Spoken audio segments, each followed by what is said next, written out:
Hey guys, Level Cap here. Today we're going to take a look at Rainbow Six Siege's next DLC titled Black Ice. We have some cool released images here of the JTF2 Canadian operators and what their abilities are. Frost is the first Canadian operator that we have here, and her special ability is called Welcome Mat. She uses a mechanical trap to incapacitate enemies. Now it's unclear whether incapacitate means to, say, knock them down so they need a teammate to revive them, or if it'll actually full on kill them. I also imagine she won't need to place her traps on doorways, so she basically will have the entire map available to her, whereas Kapkan was limited to doorways. So people on offense are going to have to really keep their eyes open for a lot of booby traps. A team with both Kapkans and Frost could be very annoying to play against. People on Reddit have already been speculating that her traps, since they're mechanical, probably won't show up on IQ scanner, and they also won't be defeated by Thatcher's EMP grenades. So I imagine there's going to be a different dynamic to these. Now, how about her weapons? Well, she's got a semi-automatic Super 90 shotgun. It's also very short. I wonder if this means the spread will be greater than a normal shotgun. It's hard to say at this point. And even though it's very small, it can still fit 8 shells before needing to reload. Then she also has the submachine gun 9mm C1. This is a really cool weapon. It was made in World War II. It's what the Stormtroopers E11 blasters are basically designed off of. Its magazine can hold 34 shots, which is more than, you say, your MP5. I imagine it's going to be very similar to the other 9mm SMGs in the game,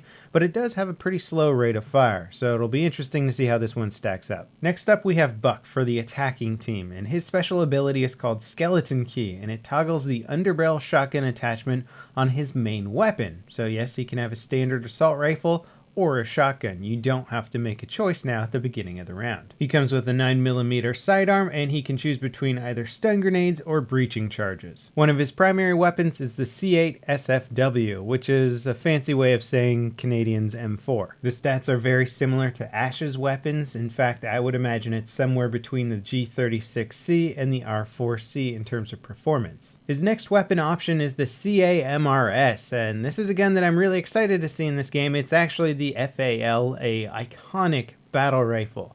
Normally this gun does have full auto capabilities, but in-game it's set to semi-automatic only. The combination of this weapon plus a shotgun gives you something for long range and short range capabilities. The only downside is that semi-automatic weapons in Rainbow Six almost always lose out to full auto, so I don't see a lot of people choosing this one over the M4. Now, between the two operators, I would have to say that Frost is the most interesting because she brings a new gadget to the game that people are going to have to adapt to, and it's going to change up gameplay style a bit. As far as Buck goes, I mean, he's not that interesting overall. We already have automatic weapons, we already have shotguns, we already have DMRs.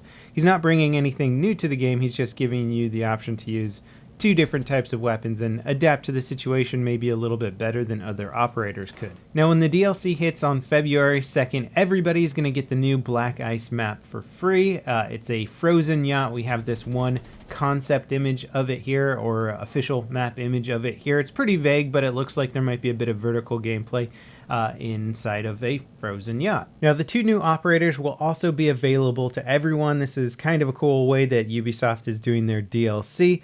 Basically, if you have the season pass, you'll get the 2 operators unlocked immediately. If you don't have the season pass, they're going to cost 25,000 renown apiece, which is something that is perfectly attainable if you have just been saving up your renown and not spending it on expensive camos. If you play this game hardcore, that should be something that's very attainable for you.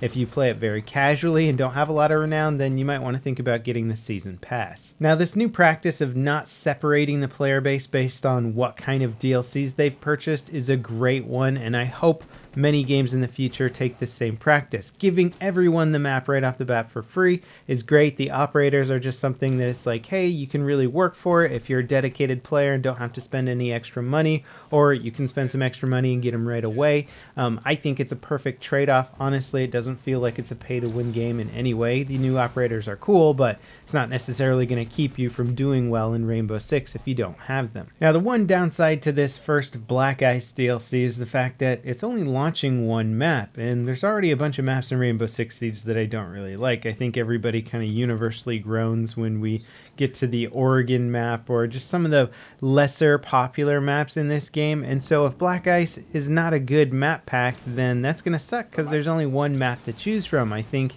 It would have been smarter if they at least had 2 maps. I realize that these maps are far more involved than your average first-person shooter map because there's so much destruction and strategy that goes into the planning of them.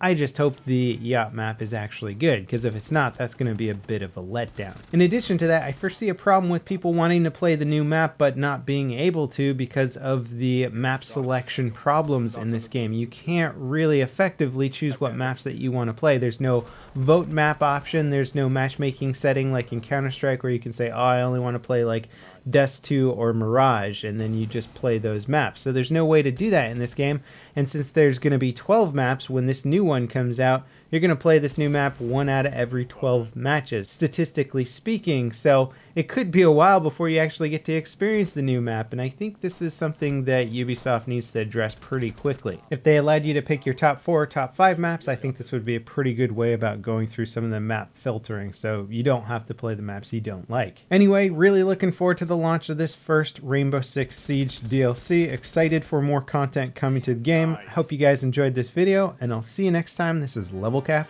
signing off.